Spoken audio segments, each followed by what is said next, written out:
세상의 빛이신 예수, 이러한 제목으로 하나님의 말씀을 같이 나누도록 하겠습니다. 미국의 정치가였던 벤자민 프랭클린이 자기가 사는 필라델피아 시민들에게 뭔가 참 좋은 일을 좀 하고 싶다, 선한 일을 하고 싶다라는 생각을 가졌습니다. 그리고 그는 그것을 실천하기 위해서 아름답고 좋은 등을 하나 사서 그것을 집 앞에 선반을 만들어서 거기에 이렇게 두었습니다. 그리고 밤마다 불을 켜놨습니다. 동네 사람들이 이상하게 생각했어요. 아니, 저 불을 실내에 켜야지 왜 밖에 켜나. 한 주가 지나고 한 달이 지나면서 그것을 지나가거나 멀리서 쳐다보는 사람들 사이에 변화가 생겼습니다. 참 좋네. 저 빛이 있으니까 방향이 잡히네. 어둡지 않으니까 길을 걸어가도 실족하지 않네. 넘어지지 않네. 좋다는 생각이 들어가고 그 동네 사람들이 하나씩 둘씩 자기들도 자기 집 앞에 선반을 만들어서 등을 내놓기 시작했습니다. 그러자 그 동네가 환하게 되었고 그 거리가 밤이라도 어둡지 않게 되었습니다. 그것이 가로등의 시초가 되었다고 합니다. 이 어두운 거리에 불을 밝히는 가로등은 한 사람이 뭔가 사람들을 위해서, 나를 위해서가 아니라 다른 사람을 위해서 선한 일을 할 수 없을까라는 생각에서 시작된 그런 빛의 이야기였습니다. 오늘은 우리가 성경을 읽으면서 나는 세상의 빛이시라고 말씀하신 예수님의 이야기를 읽게 됩니다. 한 동네를 비출 뿐만 아니라 온 인류에게 향하신, 온 지구촌에 향하신 빛 되신 예수 그리스도, 그분이 당신이 직접 나는 세상의 빛으로 왔다라고 말씀하시는 그 말씀을 오늘 우리가 이제 보게 되는데, 과연 이 말씀이 우리에게 어떠한 의미를 가지고 있는지를 오늘 말씀을 통해서 같이 은혜를 나누려고 합니다. 오늘은 요한복음 8장인데 우리는 지난번 요한복음 7장에서 예수께서 이 말씀을 하시는 절기가 초막절이라고 하는 것을 이미 얘기했었습니다. 초막절은 이스라엘 백성들이 수컷이라고 하는 그런 이렇게 텐트와 같은 그런 천막을 만들어 놓고 7일 동안 그곳에서 생활하며 아주 오래전 광야 생활 동안 우리 백성을 지켜주신 하나님께 감사하는, 그 감사를 느끼는 절기가 바로 초막절이라고 했습니다. 그런데 이 초막절에 행하는 특별한 의식이 몇 가지 있었는데 그 중에 가장 중요한 것 하나가 요한복음 7장에서 우리가 공부했던 헌수식, 실로암 못에서 물을 길어다가 예루살렘 성전에 붓는 거였어요. 그래서 그것을 통해서 하나님께서 우리 인생의 목마름을 그냥 내버려 두지 않으시고 해결하시고 우리 인생의 어떠한 갈증도 목마름도 해결하시는 분이시라는 것을 그들은 그 절기를 지킬 때마다 실로암에서 길어오는 물을 통해서 그것을 대신 이제 생각하게 되었습니다. 두 번째 의식은 뭐였냐면 이 초막절을 지킬 때에 예루살렘의 성전에는 몇 개의 뜰이 있습니다. 그 뜰의 이름이 이방인의 뜰, 여인의 뜰, 이스라엘의 뜰, 이스라엘의 뜰이라는 것은 이스라엘 남자만을 말하는 것. 그 다음에 제사장의 뜰. 이것이 밖에서부터 이렇게 순차적으로 되어 있어서 그 이상 거기 자격이 없는 사람은 못 들어가는 거예요. 이방인들은 성전에 못 들어갔습니다. 그러나 그 마당과 같은 뜰이 있었습니다. 거기까지는 들어갔어요. 이스라엘 여인들이 들어가는 뜰이 그 다음 안에 있었습니다. 그러나 그 다음엔 이스라엘의 남자들의 뜰이 있어서 이방인이나 여인들은 들어가지 못했습니다. 그리고 맨 안쪽에 제사장의 뜰이 있어서 거기는 일반 평민은 누구도 들어올 수 없는 그런 뜰이 있었습니다. 그런데 그 여인의 뜰에 사방에 커다랗게 아주 높이 세워진 황금 촛대 4개가 있었습니다. 그리고 초막절이 되면 그 높은 그런 사닥다리, 그 촛대에 젊은 제사장들이 사닥다리를 놓고 올라가서 그 촛대에 불을 킵니다. 그 촛대에 불을 켜는데 지금 쉽게 생각하면 우리가 촛대가 아니라 횃불과 같은 아주 그런 커다란 그런 불을 킴으로 예루살렘 성전을 밝히기도 하고, 예루살렘 성전이 예루살렘 시 안에서도 높은 곳 언덕 위에 세워졌는데 그러므로 온 예루살렘 시가를 밝힌다, 그 도시를 밝힌다, 그런 의미로 그 4개의 황금 촛대에 불을 켰습니다. 그리고 7일 동안 그들이 그 불을 켜면서 레위인들은 음악을 연주하게 되었고, 그리고 많은 사람들은 그 앞에서 춤을 추며 노래했습니다. 여러분 혹시 지금도 여러분 유튜브 같은 데서 이스라엘 백성들의 예배라든지 뭐 그런 거를 이렇게 쳐보시면요, 아주 격렬하게 노래해요. 좀 열광적이라고 생각할 만큼 계속 우리가 잘 못 알아듣는 히브리어를 통해서 반복적인 그런 찬양들을 계속 하는데, 이 초막절에 이제 그런 찬양과 그런 춤과 그런 악기들이 연주되는데, 그것이 바로 세상의 빛으로 상징되는 그런 빛을 황금 촛대 4개에 켜놓고 그렇게 한다는 거예요. 그리고 7일 동안 그렇게 축제를 지내다가 8일째는 이제 다 같이 성회로 모여서 하나님께 예배를 드리면서 그 빛의 축제는 끝이 나고 맙니다. 근데 오늘 예수께서 나는 세상의 빛이다라고 말씀하신 그때가 어느 때냐면 이렇게 황금 촛대에 불을 밝혀놓고 이 촛대에 밝혀진 불이 참 하나님의 빛이며 하나님이시며 세상을 밝히는 빛이라고 믿어왔던 유대인들에게 예수께서 말씀하십니다. 이제 더 이상 황금 촛대에 키워지는 불 가지고 빛 가지고 이 세상의 빛을 이야기하지 말아라. 극단적으로 말하면 더 이상 그 촛대에 불을 붙이지 않아도 된다. 왜냐하면 내가 세상의 빛이다. 내가 오기 전까지는 그 황금 촛대에 빛을 비추고 불을 키워서 그 빛을 비춤으로 하나님 빛이신 하나님께서 우리를 이렇게 비추신다는 것을 우리가 상징적으로 그렇게 생각했지만 예수께서 이 땅에 오심으로 더 이상 이제 그 황금 촛대에 불이 꺼지더라도 염려 걱정하지 말을 것은 참 빛이신 예수 그리스도 그분께서 이 땅에 이렇게 오심으로 내가 곧 세상에 왔으므로 빛인 내가 세상에 왔으므로 다시는 이 세상이 어둠 가운데 다니지 아니할 것이다. 누구든지 나를 따라오기만 하면 그들의 인생이 빛된 삶을 살 것이다 라고 말씀하시는 것. 그것이 초막절에 행해지는 중요한 두 번째 의식이었다라고 합니다. 헌수식에 대해서 우리가 지난주에 얘기하면서 그럼 지난번에 얘기하면서 예수께서는 더 이상 그물을 길어오지 마라. 내가 이제는 생명의 물이니 나를 먹고 마시면 생수의 강이 그 배에서 흘러넘쳐서 다시는 목마르지 아니할 것이다. 그렇게 말씀하시던 예수님께서 이제 빛을 비춰서 네 개의 초에 불을 붙여서 빛을 비추었던 그리고 그 빛이 꺼져감으로 다시 또 그들은 빛을 요구하는 어둠 속으로 들어가는 그 세상을 향해서 더 이상 이 세상은 어둠의 세상이 아니며 내가 왔으니 세상에 빛인 내가 왔으니 너희들은 나를 따라오면 평생토록 그 빛 가운데 살아가게 될 것이다 라고 외친 것. 바로 그것이 오늘 초막절에 행하신 예수 그리스도의 말씀이라고 하는 거예요. 오늘 저 여러분들 이 얘기를 들으면서 반감이 없죠? 그렇구나, 그러셨구나, 때가 참 기가 막히게 맞았네 그러실 것 같지만 유대인들은 깜짝 놀라요. 무슨 소리 하느냐, 이 초막절 절기에 불을 밝히지 않으면 우리의 빛으로 오신 그 하나님을 우리가 생각할 수 없고 그럼 이 세상은 어둠 가운데 빠져 있을 터인데 우리가 몇천 년 동안 내려왔던 이 절기를 당신은 어찌 무시하고 네가 빛이라고 말을 하느냐라고 이야기를 합니다. 그래서 그 뒤에 성경을 읽으면 내가 누군데 내 아버지는 누군데 계속 물어보잖아요. 근데 예수님께서 너희가 나를 알았더라면 내 아버지도 알았을 텐데 너희는 모른다 그렇게 말씀을 하셨습니다. 굉장히 충격적인 일이었죠.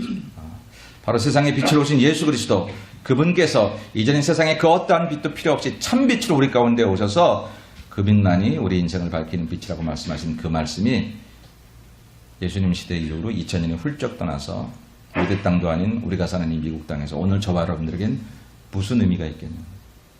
예수님 세상에 빛으로 오셨대. 아 그러네, 참 좋은 얘기네. 근데 나에겐 그게 무슨 의미라고 하는 거죠. 오늘 그 얘기를 우리 같이 나누면서 은혜를 받으려고 합니다. 먼저 예수님의 자기 선언을 한번 살펴봅니다. 예수께서 나는 세상의 빛이라 하신 말씀을 같이 한번 다시 여러분 설교 노트를 보시고 이번에 예수님의 자기 선언을 같이 한번 다시 읽습니다. 예수께서 또 말씀하여 이르시되 나는 세상의 빛이니 나를 따르는 자는 어둠에 다니지 아니하고 생명의 빛을 얻으리라. 아멘. 나는 세상의 빛이다 이렇게 말씀하셨습니다. 여러분 이미 말씀드리고 설교 전에 말씀을 드렸습니다만 요한복음에는 예수님께서 자기 자신을 가리켜서 나는 무엇이다. I am 무엇, I am 이렇게 말씀하신 그런 내용들이 있습니다. 마태, 마가, 누가는 예수님께서 자기 자신을 가리켜서 그렇게 설명하신 내용들이 그렇게 나와 있지 않아요. 근데 요한복음에는 특별히 예수님께서 자기를 가리켜서 말씀하신 것이 나와 있는데 그것을 헬라어로 말하면 그것이 에고 에임이라는 뜻입니다. 영어로 I am, 우리말로 나는 무엇이다 이런 말입니다. 근데 이 헬라어 에고 에이미를 히브리어로 번역하면 그게 바로 여호와라는 말이 된다는 거예요. 여호와라는 말. 실제로는 어떤 말이냐면요. 이 말도 역시 나는 나다라고 하는 뜻입니다. 나는 나다. 이 얘기의 배경은 출애굽기 14장에 보면, 출애굽기 3장에 보면 하나님께서 모세를 불러서 너 내 백성 내 백성을 구하러 애굽 왕 바로에게 가라. 그러니까 모세가 처음에 잘 안 가고 뭐 여러 가지 이야기를 하다가 그럼 내가 가면 당신을 누구라고 말하리까? 그때 하나님께서 내가 나지 누구냐? I am who I am. 그렇게 말씀을 하셨습니다. 우리 공동 번역에는 그렇게 번역을 했고요. 내가 나지 누구냐? 나는 나다. 이런 식으로 세 번역들은 번역을 했고 우리 개역 한글이나 개정에는 나는 스스로 있는 자다. 이렇게 번역을 했습니다. 근데 그 말씀의 히브리어 자음들의 음력을 따라보면 그게 바로 여호와라는 말이 된다. 나는 나다라고 말하는 I am who I am이라는 히브리어의 그 음력을 이렇게 따서 보면 그게 여호와 혹은 야훼라는 그런 글자가 된다. 이 히브리어 성경을 헬라어 성경으로 번역할 때 바로 이 부분을 에고에임이라고 번역을 하는데 하나님께서 모세에게 처음으로 자기를 가르쳐 주시던 그 말씀 나는 나다. 나에 대해서 설명할 필요가 없어요. 누가 보충해줘야 하나님이 되는 게 아니거든요. 저와 여러분이 하나님을 잘 믿어서 하나님을 보좌해드려야 하나님이 하나님 되시는 게 아니라 그냥 그분은 그분대로 스스로 존재하시는 창조주 하나님이실 뿐이십니다. 그런데 그 말을 예수님이 그대로 쓰시는 거예요. 세상 그 누구도 그렇게 쓴 적이 없어요. 하나님이 쓰셨던 말, 하나님이 당신을 소개할 때 쓰셨던 이 나는 나다라는 것을 음역을 따서 여호와라고 불렀던 그게 너무나 귀해서 이게 하나님의 이름인 거로 이스라엘 백성들은 그 글자가 나올 때마다 여호와라고 읽지도 못해요. 읽을 때는 아도나이라는 로드라고 하는 주라고 읽어요. 써놓기는 여호와로 써 있는데 읽을 때는 아도나이라 그렇게 읽는단 말입니다. 그런데 그렇게 하나님이 자기를 소개하신 방법대로 예수님께서는 요한복음에 자기를 소개하는 거예요. 나는 나다. 나는 선한 목자다. 나는 생명의 떡이다. 나는 세상의 빛이다. 이렇게 말씀하죠. 성서학자들이 성경을 연구하면서 요한복음을 연구하는 학자들이 요한복음에 나타난 예수님의 자기선언, 그러니까 7대 자기선언, 7번에 걸쳐서 자기를 이렇게 소개하신 그 내용을 이제 7대 자기선언 그렇게 얘기를 하는데 그 부분들을 제가 여러분 설교 노트에 적어놨습니다. 우리 같이 한번 읽어볼까요? 시작. 나는 생명의 떡이다. 나는 세상의 빛이다. 나는 양의 문이다. 나는 선한 목자다. 나는 부활이요 생명이다. 나는 길이요 진리요 생명이다. 나는 참 포도나무다. 아멘. 하나님이 자기를 소개하시는 방법 그대로 예수님이 자기를 소개하셨습니다. 예수께서 구약의 유대인들이 예수님 하시는 말씀이 너무 새로우니까 당신 율법을 폐하러 온 거 아니야? 도대체 이게 무슨 말이냐? 우리 모세는 이렇게 얘기했는데 왜 당신은 따르게 얘기하느냐? 이렇게 말하니까 예수님 말씀하시기를 내가 율법을 폐하러 온 게 아니다. 모세나 선지자를 폐하러 온 것이 아니라 어떻게 하러 왔다고요? 완성하러 왔다고 말씀하시더니 구약에서 하나님이 자기를 소개하시는 방법 그대로 오직 예수님만이 자기를 그렇게 소개할 수 있는 그런 모습을 보이신 것은 구약의 하나님이 신약의 예수님이시고 우리는 교리적으로 그것을 삼위일체라고 성령까지 포함해서 그렇게 얘기하는 그 내용들을 우리는 여기서도 볼 수 있다라고 하는 것입니다. 그래서 오늘은 그 7가지의 말씀 중에 우린 지난 시간 6장에서 생명의 떡이다. 나는 생명의 떡이다라는 얘기를 이미 했고 오늘은 세상의 빛이다 라고 하신 말씀을 우리가 찾아보려고 하는 것입니다. 실제로 요한복음 1장을 시작할 때 여러분 설교 노트는 없습니다만 요한복음 1장 우리가 공부할 때 요한은 서론격으로 요한복음 1장 1절부터 18절까지 앞으로 자기가 나타내려고 하는 핵심 메시지가 뭐냐 그게 바로 예수에 대한 얘기라는 거예요. 예수에 대한 태초에 말씀이 계셨다. 이 말씀이 하나님과 함께 계셨는데 그 말씀이 곧 예수님인데 이 예수님을 전하는 게 내 목적이라는 거예요. 요한복음 전체가 예수님이 누구냐 바로 그것을 나타내려고 하는 건데 그 중에 표현 방법 가운데 하나가 뭐냐면 예수님을 빛으로 이미 표현했습니다. 요한복음 1장 9절에 보면 참빛 곧 세상에 와서 각 사람에게 비치는 빛이 있었나니 그랬어요. 참빛 예수 그리스도를 말하는 거죠. 누가 세례 요한에게 당신이 메시아냐고 물어보니까 나는 빛이 아니라고 나는 빛에 대하여 증거하러 온 사람이라고 구별을 두었습니다. 오직 예수님만이 참빛이라고 말씀을 하셨다라고 하는 그렇게 요한이 서론적으로 얘기했는데 8장에 와서 예수님은 자기 입으로 당신의 입으로 나는 세상의 빛이다 이렇게 말씀을 하셨다는 거죠. 네, 여러분 우리가 요한복음 1장을 공부할 때도 이미 말씀을 드렸습니다만 거기에 이렇게 나와 있어요. 참빛 곧 세상에 와서 각 사람에게 비치는 빛이 있었다는 거예요. 참빛이 세상에 왔어요. 오기는 온 세상에 왔어요. 온 인류에게 왔어요. 그런데 비치기는 각 사람에게 비쳤다. 그렇게 얘기를 하고 있습니다. 이 성경의 이 묘사가 얼마나 아름다운지요. 어거스틴의 표현 방법으로 말하면 하나님은 우리 모두를 사랑하시는데 마치 나 한 사람만을 사랑하는 것처럼 그렇게 사랑하신다. 하나님 나 사랑하시는 거 보면 나만 위해 사랑하시는 것 같아요.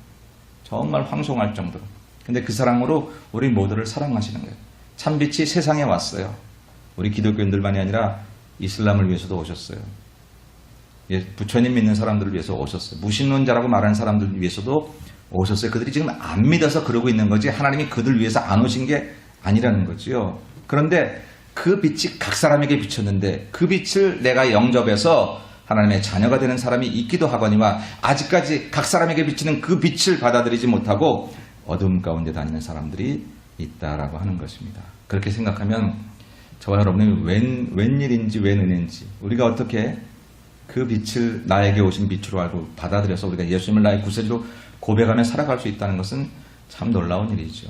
우리 인생에 신기하고 오묘하고 놀라운 일들이 많을 텐데 그 중에 정말 가장 놀라운 일은 하늘 계신 하나님을 우리가 어찌 나의 구세주로 고백할 수 있으며 신이 이 땅에 사람으로 오셨다는 얘기들을 다른 종교들은 믿을 수 없고 다른 인간 철학에서는 얘기할 수 없는데 오히려 우리들은 그것 때문에 우리가 기독교 신앙을 가지고 하나님의 사랑을 느끼면서 살아갈 수 있다는 것, 이건 정말 은혜가 아니면, 우리에게 그것이 믿어진 것이 은혜가 아니면 정말 우리는 믿을 수 없는 그런 축복을 받고 살아가는 것이죠. 그런 빛이 바로 예수께서 우리 가운데 오신 그 내용이라고 하는 것을 오늘 이제 요한복음은 예수님의 입을 통해서 나는 세상의 빛이라 라고 말씀을 하고 계신다는 것입니다.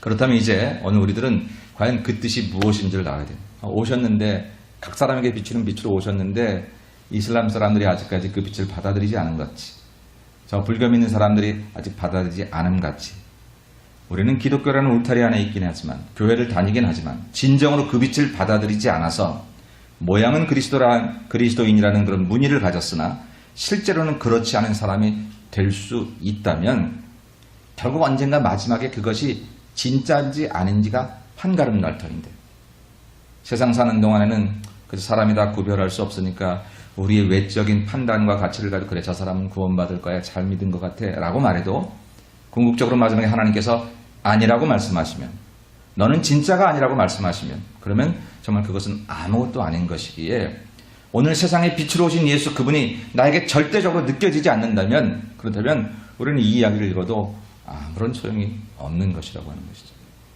오늘 이 말씀을 이제 들으시면서 왜 이 말씀이 우리에게 귀한 진리가 되는지 느껴지실 때에, 또 그것이 깨달아지실 때에 우리는 그 빛이신 예수님을 비로소 영접하고 그 영접한 예수님을 통해서 구원받고 영원히 사는 복을 누리는 그런 사람이 되는 것을 믿으시고, 세상에 빛으로 오신 예수님을 이 시간 이 예배를 통해서 다시 한번 여러분 경험하시기를 주의 이름으로 축복합니다.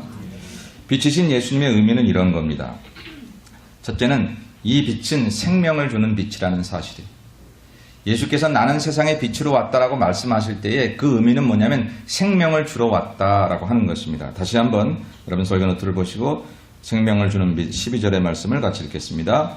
예수께서 또 말씀하여 이르시되 나는 세상의 빛이니 나를 따르는 자는 어두움에 다니지 아니하고 생명의 빛을 얻으리라. 아멘. 시편 27편 1절의 말씀을 같이 봅니다. 여호와는 나의 빛이요 나의 구원이시니 내가 누구를 두려워하리요. 여호와는 내 생명의 능력이시니 내가 누구를 무서워하리요. 아멘. 여호와는 나의 빛이 되십니다. 그런데 그 빛을 신약에서 예수님께서 내가 세상의 빛이라고 우리에게 말씀을 해주신다. 근데 그냥 얘기하지 않고 이것이 생명의 빛을 얻으리라고, 생명이라고 이야기를 한다. 여러분, 저와 여러분 예수를 믿는 것은 교양을 쌓는 일이 아닙니다. 좀 더 착하게 살기 위한 도덕적인 훈련을 받기 위함도 아닙니다. 인생 살다가 이래저래 살아보니까 그래 종교 하나쯤은 있어야 되겠어. 그래야 사람이 좀 마지막 인생을 그래도 좀 고급스럽게 살지. 그렇게 얘기하는 게 아닙니다. 물론 펠로우십도 아닙니다. 믿다 보니 좋은 펠로우십이 우리 안에 이루어지기는 하지만 교회 가면 좋은 사람들이 있고 특별히 이민사회에서 외롭고 쓸쓸한데 그래도 교회를 통해서 여러 사람들을 만나면서 내 마음의 평안을 얻고자 하는 것이 더불어 주어질 복이기는 하지만 그것이 목적은 아니라고 하는 것이죠. 예수 믿는 것은 한마디로 말하면 생명운동입니다. 생명을 받는 거예요. 저와 여러분이 예수를 믿는다는 것은 바로 생명을 받는 것이다. 주께서 빛은 그냥 빛이 아니라 생명의 빛이라 그랬습니다. 우리가 예수를 영접한다는 것은 생명을 받는다라고 하는 것입니다. 여러분, 빛이 있는 곳에 생물이 자라잖아요. 모든 나무와 풀들은 빛이 있는 곳을 향해서 그 빛을 향해 자라나게 됩니다. 아무리 음지라도 작은 빛이 있으면 그 빛을 향해서 해바라기가 해를 따라 도름같이 모든 그런 생물들은 빛이 있을 때 생명운동을 합니다. 생명운동을 하고 살아나게 되는 것이지요.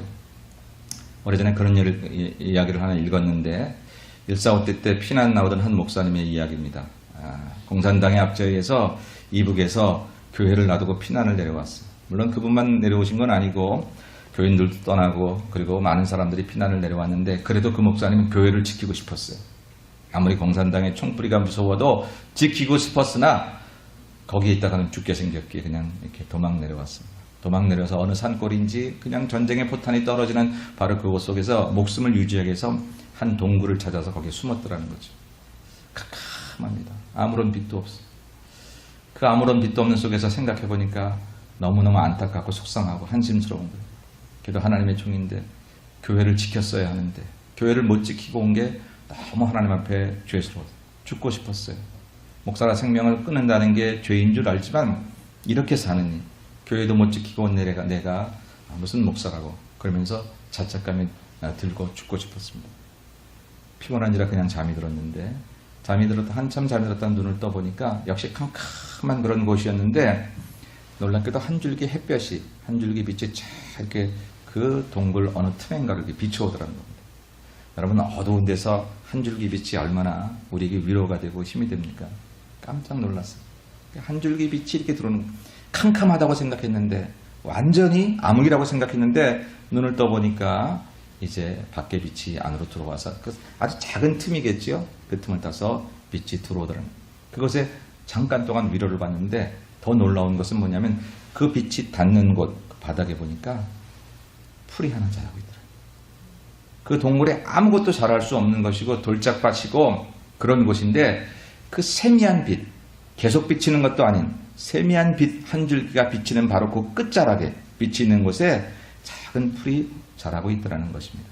깜짝 놀라서 그 목사님이 무릎 꿇고 하나님께 회개를 했습니다.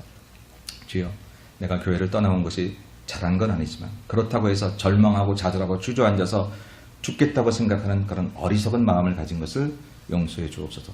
빛이신 주님께서 나에게 다시 내 인생의 밝은 서광을 비춰주시면 제가 또한 어디 가서라도 다시 주를 위해 충성 봉사하겠나이다. 그리고 와서 그 고지를 이제 내려와서 남한에 내려와서 목회를 하면서 교회를 잘 섬기고 그런 글을 이제 어느 책에 남겨놨던 것을 읽었습니다. 빛은 생명입니다. 빛이 있으면 생명이 자라나게 되어져 있어요. 아무리 캄캄해도 물도 없고 뭐 별거 다 없는 것 같아도 빛이 있는 곳에 그 생명이 자라난다. 예수께서 빛이시라는 얘기, 그리고 그 빛 대신 예수를 내가 믿는다는 얘기는 뭐냐면 내게 생명이 주어진다는 거예요. 목사님, 나 살아있는데 무슨 생명이 또 필요하죠? 사랑하는 여러분, 여러분의 생명은 언제까지지요? 모처럼 배워왔는데 왜 저런 소리를 해? 언제까지라니? 엄밀히 말하면 이렇게 얘기할 수 있죠. 제가 가끔 말하지만 우리 인생의 수명이라는 건전지와 같습니다. 이 땅에 엄마 뱃속에서 엄마 응애하고 엄마가 아니라 응애하고 나온 그날부터 우리의 건전지는 닳기 시작합니다. 그냥 우리 생각에 한참 남은 거 충전 안 해도 될 것 같은데 사실은 사는 게 아니라 죽어가고 있는 거잖아요. 언젠가 우리 수명이 언제인지 다 몰라요. 우리 인생이 얼마나 우스운 거냐면요. 자기 수명도 하나 모르잖아요. 그래서 모세는 우리에게 우리 날 계수함을 가르치게. 그게 지혜라고. 근데 자기 수명 하나 모르는 우리가 세상 다 아는 것처럼 살아갈 때가 얼마나 많은지 몰라요. 남에 대해서 이리저리 판단하고 세상에 대해서 혼자 제일 많이 아는 것 같고 나만 옳은 것 같고 내 생명 하나 길이도 알지 못하는 우리들인데 사실 그 사실만 알아도 우리가 얼마든지 겸손해질 수 있을 터인데 근데 어쨌든 우리가 그렇다 말입니다. 이 건전지가 닳겠지요? 다르면 어떻게 될까요? 그 다음 세계는 어떻게 될 거냐라고 하는 것입니다. 예수가 빛이시고 빛이신 예수님이 생명이라고 하는 것은 그것으로 끝나는 인생이 되지 않고 우리에게 영원히 사는 생명을 주신 것, 바로 그것을 믿는 것이 예수 믿는 것을 가르쳐준다는 사실입니다. 어제 우리가 새생명반 졸업을 하면서 간증들을 나누었는데 한 자매가 그런 얘기를 했어요. 교회를 다닌다는 것 그냥 그렇게 교회 오고 그런 건 줄 알았는데 이번 새생명반을 통해서 구원받고 영생을 얻는 것이라는 사실에 대해서 확실히 배웠다. 그래서 이제는 나도 그 소식을 좀 누군가에게 전해야 되겠다는 생각이 들었다고 하는 간증을 했습니다. 사랑하는 여러분, 저와 여러분이 예수를 믿으면서 교회 오고 좋은 사람들 만나서 같이 교제하고 또 여러 가지 프로그램을 통해서 우리가 조금 더 임프루브가 되고 이런 유익들이 있긴 하겠지만 근본적인 목적은 그거 아니에요. 좋은 사람 교회만 있나요? 때로는 밖에도 있어요. 뭐 좋은 프로그램 여기만 있나요? 여러분 뭐 세상에서 또 좋은 프로그램 얼마나 많이 있겠어요? 근데 여기는요, 교회는요, 생명을 얻는 곳이에요. 생명을. 빛 대신 예수를 바라볼 때 그 빛을 통해서 우리는 생명을 받습니다. 어떤 생명? 죽어도 다시 사는 생명. 구원받고 영생을 얻는 생명. 살아생전 일도 다 모르는데 무슨 죽어서 일을 얘기하십니까? 라고 말하지만 곧 오잖아요. 정말 죄송한 얘기지만 우리 길이가 언제인지 알지 못하기 때문에 곧 온단 말입니다. 제가 한국에 있을 때 젊은 청년이 오토바이를 타고 갑자기 사고를 당했어요. 그 어머니는 권사님이셨어요. 나이 든 권사님이 기도도 많이 하는 권사님인데 그 젊은 아들이 불의의 사고를 당해서 이제 화장터에 가서 벽제 화장터에 가서 장례를 치르는데 제가 목사로서 설교할 말이 없더라고요. 열심히 교회 섬기고 잘 믿었던 그 장가도 못 간 그 아들 하나 바라보고 살아가는 그 노 권사님에게 무엇이 위로가 될지 설교할 말이 없더라고요. 근데 그런 생각이 들었어요. 우리 모두는 너무 갑작스런 죽음의 소식을 접했지만 이 아들의 사고 소식을 접했지만 그 아들에게 왜 수명이 그것뿐이었는지는 우리가 알 수 없어도 사실은 갑작스러운 게 아니라 저들 모두에게 정해져 있었던 기간이겠지요. 우리가 몰랐을 뿐이지요. 우리가 몰랐어요. 그냥 계속 살 줄 알았어요. 계속 젊은 날이 있을 줄 알았고요. 우리의 청춘이, 우리의 젊음이, 우리의 지금의 마음과 생각들이 건강히 계속될 줄 알았던 거지요. 사람마다 하나님께서 왜 길이를 달리 하셨는지 그건 정말 하나님만이 아시는 비밀이기 때문에 우리가 알 수 없어도 갑작스러운 것은 우리가 몰랐기 때문에 갑작스러운 것이었지 다 정해진 기간 아니었겠습니까? 그렇다면 저와 여러분의 인생도 이 달아가는 건전지처럼 죽을 수밖에 없는 인생으로 끝난다고 한다면 언젠가 누가 조금 빠른지 늦은지는 있을 수 있어도 그것으로 끝나는 것이 인생이라고 하면 이건 뭐냔 말이죠. 이 세상에 와서 이렇게 아등바등 사는 것 때문에 그냥 이렇게 희로애락의 감정을 느끼면서 매일같이 오늘 우리가 찬양 부를 때는 아침에 눈을 떠서 하나님이 창조하신 세계를 그렇게 바라보는 마음으로 그렇게 찬양을 불렀는데 그런 가사가 있던데 우리는 그렇게 못 느끼고 막 힘들게 살아가는 거 이게 뭐냐라는 거죠. 근데 예수를 믿는 것은 거기에 의미를 부여합니다. 이것으로 인생이 끝나는 것 아니고 우리는 그 이후에 사후에 영원히 사는 생. 이거는 그냥 철학에서 우리를 격려하거나 우리를 위로하기 위해서 주어진 얘기가 아니라 사실이라고 하는 거예요. 목숨은 끊어지지만 목숨이 끊어짐으로 영원히 다시 살아 우리가 영생하는 복을 누리는 것은 과학으로 증명 안 되면 사실이 아닌가요? 이 세상에는 과학으로 증명할 수 없는 일들이 더 귀한 일들이 많은 거예요. 내 사랑의 감정을 무슨 과학의 원소로 그것을 규명하겠어요? 내 마음에 불이 붙는다는 사실을 어떻게 과학 원소로 내 마음에 붙는 불을 이야기할 수 있겠어요? 없어요. 그러나 사실이잖아요. 죽어서 사는 그 생이 영생이 있다는 건 사실. 그게 바로 빛 대신 예수님을 바라볼 때에 그분을 통해서 생명을 내가 전이받아 나도 죽어도 사는 영생함을 얻는 생명이 되었다는 확신을 갖게 될 때에 죽어서만 잘 사는 게 아니라 그 믿음을 가졌으니 이제 죽음 이후의 문제를 해결했으니 사는 동안 어려움이 있어야 죽음보다 클 것인가? 사는 동안 괴로움이 있어야 가장 큰 문제를 해결한 나에게 그것이 대수라고 이런 자신감을 가지고 살아생전의 일도 우리는 힘있게 살아갈 수 있다라고 하는 것입니다. 이게 빛 대신 예수님이 생명의 예수님이라는 뜻을 우리에게 전해주고 있는 거예요. 사랑하는 여러분, 때를 따라 살아갈 힘이 좀 부족하지 않습니까? 사람들 만나서 인사하잖아요. 요즘 어떠세요? 아이고, 다 사는 게 그렇지. 이 정도만 나와도 괜찮지요? 어떤 사람은 사는 게 아니야. 마지못해 사는 거지. 죽겠어요. 우리 이런 얘기 합니다. 우리의 힘은 도대체 어디서 올까요? 우리 인생이 이 땅에 태어나서 정말 이렇게 사는 게 아니고 맨날 힘들고 어렵게만 살라고 하나님 우리를 지으셨을까요? 하나님 우리를 지어놓으시고 얘들 고생 좀 신나게 하다 와라 하늘에서 그러실까요? 그러지 않으실 텐데 왜 우리는 더욱이 하나님을 믿으면서도 우리의 삶의 경험 가운데 이렇게 힘들고 괴롭고 곤고함이 많을까요?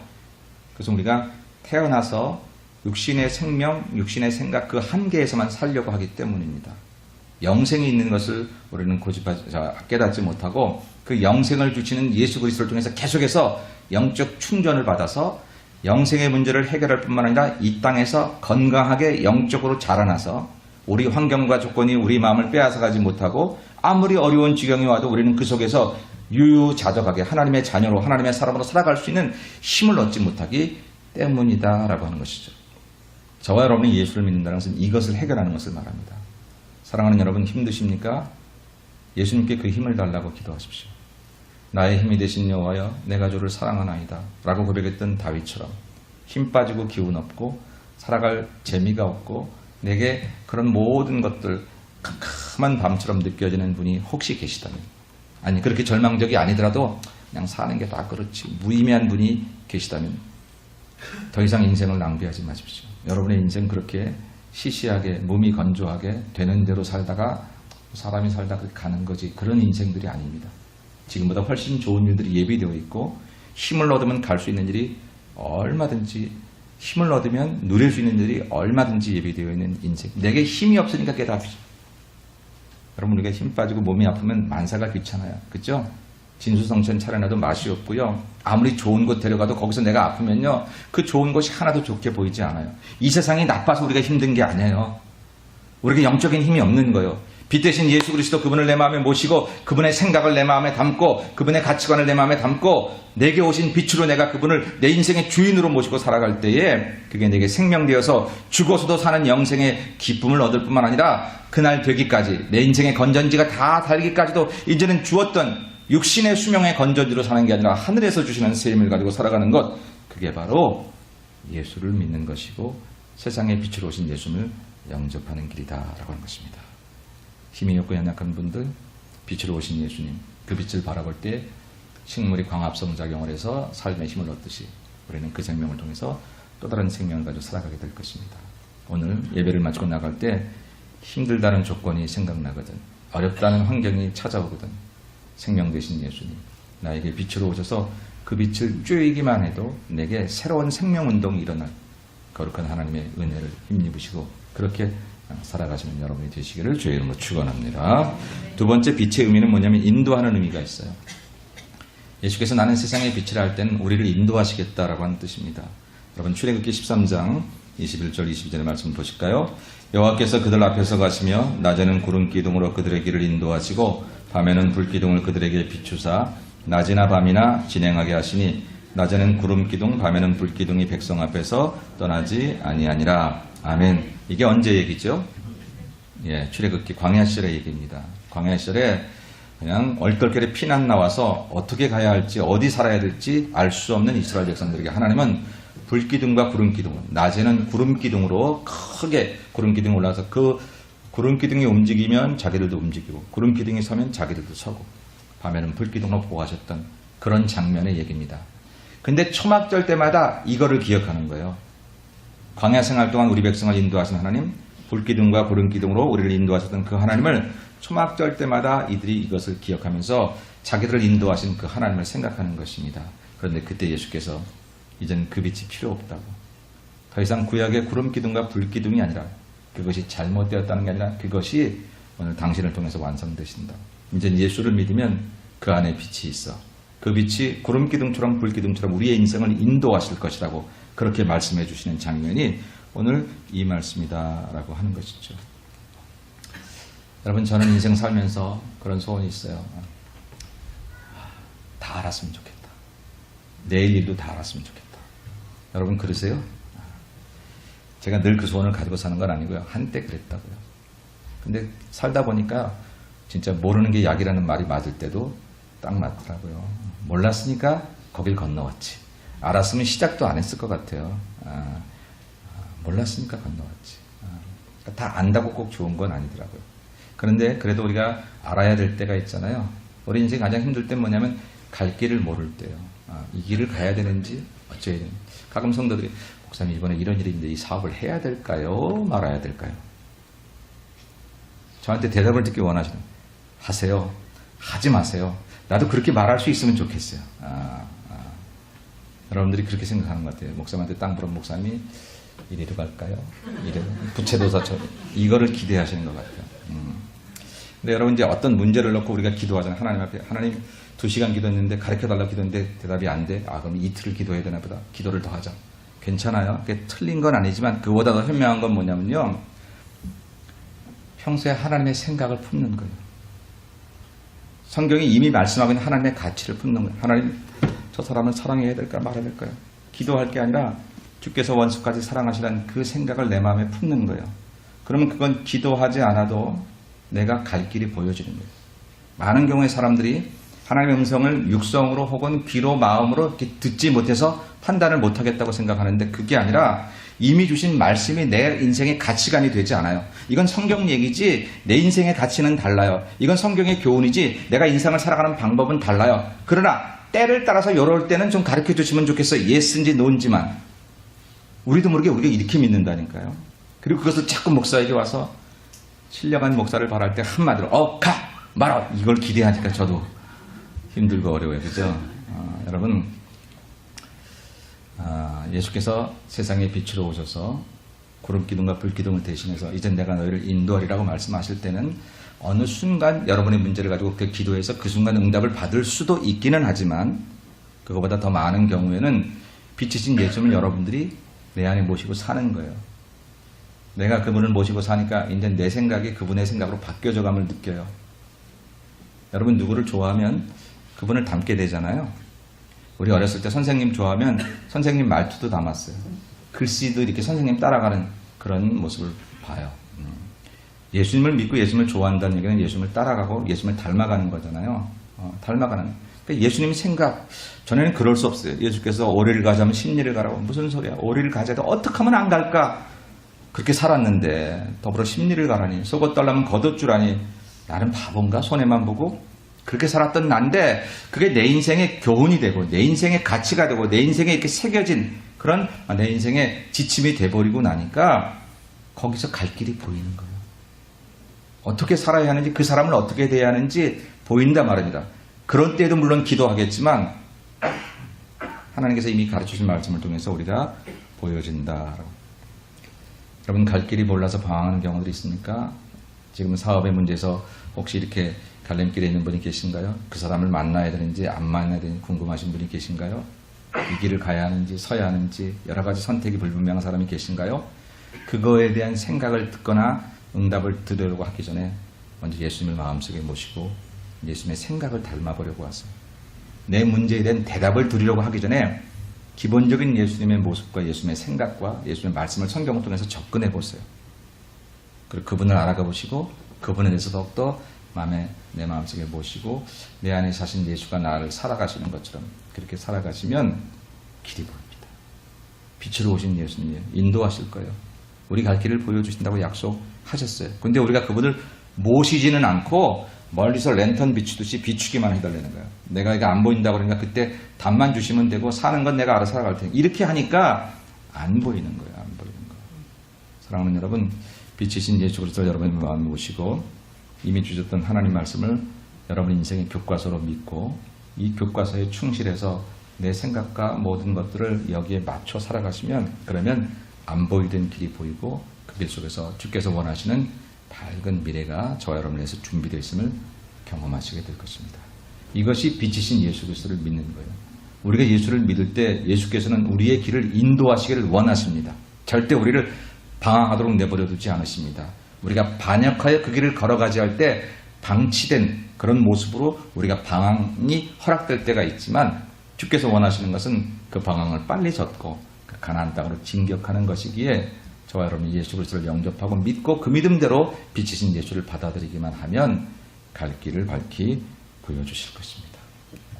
또한 예수께서 우리를 인도하신다는 건 그런 것 같아요. 여러분 우리 인생의 많은 문제는 이게 옳은 거야 그른 거야 이런 문제 때문에 빚어지는 일들이 많습니다. 옳다고 생각했는데 옳지 않은 거였어요. 그래서 파장이 많아요. 옳은 말이라고 생각하고 내뱉었는데 그 말 때문에 문제가 많이 생겨요. 이게 옳은 건지 그른 건지 내 감정이 옳은 건지 내 생각이 옳은 건지 내 판단이 옳은 건지 우리가 궁금해요.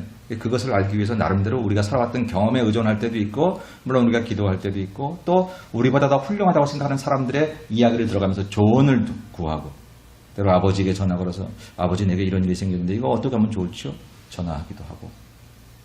그러나 여러분 사람에게는 한계가 있는 거로 오늘 예수께서 세상에 빛으로 오셨다는 얘기는 그걸 판단해 주시겠다는 거예요. 왜 그렇죠? 빛이니까 어둠 속에 가려있던 것들을 다 드러낼 수 있습니다. 사실 이 땅은 어둠 가운데 있어서 우리가 본다 하지만 정확하게 보지를 못해요. 우리 그런 경우 많잖아요. 그땐 진짜 옳은 줄 알았거든요. 그래서 그렇게 말했고 그렇게 살아왔어요. 그렇게 판단했어요. 근데 조금 지나고 나니까 틀렸어요. 내가 그때 알았더라면 그렇게 안 했을 텐데. 근데 예수를 만나면 지금도 그런 실수를 하지 않는다. 않을 수 있다. 예수가 빛이시기 때문에 어둠 속에 가려있던 희미하던 것들을 정확하게 보여주실 수 있습니다. 이게 안 보여서 안 보이는 게 아니라 우리에게 빛이 없어서 그게 안 보이는 것이거든요. 여러분의 인생 살아갈 때 판단이 흐려서 판단이 흐린 게 아니라 예수라고 하는 정확한 빛이 없으니까 보이는 것 같은데 사실 우리도 모르게 어둠 속에 희미하게 보고 있는 거예요. 그 희미하게 보이는 것들을 나는 가장 확실하다고 주장하고 있으니 나중에 보면 그것이 아니었던 것을 뒤늦게 깨달을 때는 늦어버릴 때가 많았다는 것이죠. 빛으로 오신 예수님 우리를 인도하실 것입니다. 여러분의 인생을 지금 어디를 가야 할지 모르는 분들이나 옳고 그름의 판단이 흐리신 분들, 내 고집, 내 경험, 내 지식 주장하지 말고 예수님 앞으로 다시 돌아오십시오. 그리고 눈을 열어달라고 하십시오. 주여 내 눈을 열으셔서 어둠 속에 갇혀있던 희미하던 것들이 선명하게 보이게 해달라고 기도하십시오. 우리의 판단이 실수하지 않도록 주께서 갈 길을 밝히 보여주시고 정확한 판단을 할 수 있도록 도와주실 것입니다. 여러분의 사업에 적용하십시오. 여러분의 직장에서도 사용하십시오. 사람을 대할 때도 그렇게 하십시오. 매사에 365일 하루 24시간 동안 빛이신 예수님께 조명을 구해서 그 조명 아래 우리가 바른 판단하고 살아가는 여러분들이 되시기를 주의 이름으로 축원합니다. 마지막으로는요, 이 빛은 어둠에 다니지 않게 해요. 어둠에 다니지 않게. 요한복음 12장 46절입니다. 나는 빛으로 세상에 왔나니 무릇 나를 믿는 자로 어둠에 거하지 않게 하려 함이로다. 어둠에 거하지 않게 하는 게 빛이신 예수님의 목적이었어요. 그럼 어둠에 다니는 건 어떤 모습이에요? 로마서 13장의 말씀 같이 봅니다. 밤이 깊고 낮이 가까웠으니 그러므로 우리가 어둠의 일을 벗고 빛의 갑옷을 입자. 낮에와 같이 단정히 행하고 방탕하거나 술 취하지 말며 음란하거나 호색하지 말며 다투거나 시기하지 말고 오직 주 예수 그리스도로 옷 입고 정력을 위하여 육신의 일을 도모하지 말라. 아멘. 어둠의 일을 벗으라고 했습니다. 그 어둠의 일이 방탕하거나 술 취하거나 음란하거나 호색하거나 다투거나 시기하거나 이런 것들이라고 몇 가지를 설명했습니다. 이런 몇 가지와 더불어서 어둠의 일이라는 것들을 간단하게 정리하면 첫째로 여러분, 우리를 절망케 하는 모든 것들이 어둠의 일입니다. 성도는 희망의 사람이거든요. 성도는 항상 해지는 서쪽처럼 이렇게 성전에 왔다가 예수님 만나서 해 뜨는 동쪽을 향해 나가는 것, 그것이 성막문이 동쪽에 있는 까닭이고 그것이 성도라고 하는 거예요. 그래서 모든 낙심, 좌절, 절망, 이건 어둠의 일입니다. 혹시 어둠 가운데서 주저앉아 있는 분, 이미 나서 살다 보니까 될 줄 알았는데 할 수 없지, 이러시는 분이 계시면 지금 예수를 만나십시오. 예수님 만나고 예수님을 여러분들 마음속에 모시면 여러분의 인생에 서강이 비칠 것이고 해지는 서쪽이 아니라 해 뜨는 동쪽으로 나가게 될 줄로 믿습니다. 또한 예수님을 모르는 이 어둠의 생활은 미움의 생활. 우리 모든 감정은 미움에서 출발합니다. 다툼, 시기, 질투, 증오, 분노, 이런 것들이 우리 마음속에 미움의 씨앗이 여기에 숨어 있는 거예요. 이것은 남을 망치는 게 아니라 나를 망치는 것입니다. 오직 예수님을 만나서 이 어둠의 일을 벗으셔야 됩니다. 내 마음속에 있는 미움을 벗어버리십시오. 그를 위해서가 아니라 나를 위해서. 그래야 내가 사랑의 하나님을 만날 수 있습니다. 마지막으로 이 어둠의 일이라는 것은 방탕을 말합니다. 오늘 성경에 기록된 방탕은 윤리적이고 도덕적인 방탕만을 얘기했지만 사실 우리 영적인 방탕을 너무 많이 해요. 게으름은 영적인 방탕입니다. 그냥 나태하고 머무르는 것도 영적인 방탕입니다. 하나님 우리를 더 좋은 사람 되게 하셔서 오늘 새 날을 주셨는데 이 날에 우리는 어제처럼 살아가는 것, 영적인 방탕이죠. 이 어둠의 일을 벗을 때에 우리는 진정으로 더 좋은 삶을 살 수 있는데 예수님을 만나면 바로 이렇게 살 수 있다는 것입니다. 말씀 정리하죠. 세상의 빛으로 오신 예수님, 이 세상의 그 어떠한 빛이 아니라 당신의 빛이라고 말씀하셨던 예수님은 우리에게 생명을 주십니다. 그리고 우리를 인도하시고 우리를 어둠 속에 있지 않게 하십니다. 믿으시고 그렇게 예수님 앞에 구하시면 우리의 삶 가운데 새로운 조명이 나타나 저와 여러분이 오늘을 살아가는 오늘도 어제와 같지 않은 더 복되고 아름다운 날이 될 것임을 믿고 그렇게 살아가시는 여러분 모두가 되시기를 주님의 이름으로 간절히 축원합니다. 거룩하신 아버지 하나님 은혜를 감사합니다. 본다고 하는데 사실 우리가 보는 것이 얼마나 정확한지 정말 그때는 확실했는데 지금 와서 보면 후회가 막금인 일들이 얼마나 많은지, 안다고 했는데 정말 우리가 얼마나 알고 있는지, 오 주님, 저희들의 한계를 인식하며 세상의 빛으로 오신 예수님 앞에 다시 한번 저희들이 무릎을 꿇습니다. 그 빛을 저희에게 비춰주사 우리 안에 오시고, 하나님, 우리 안에 계신 예수님으로 사는 저희들이 되어서 이제는 내 인생의 빛이 내가 만든 것이 아니라 내 안에서 나를 비춰주신 주님의 빛이 되어 그 빛으로 세상을 밝게 만들고 나 자신이 하나님의 사람으로 온전히 살아가는 우리 아름다운 예수마을 모든 성도들, 이 예배에 참여한 성도들이 될 수 있도록 은총을 베풀어 주옵소서. 걸어가신 예수님의 이름으로 간절히 기도 올리옵나이다. 아멘.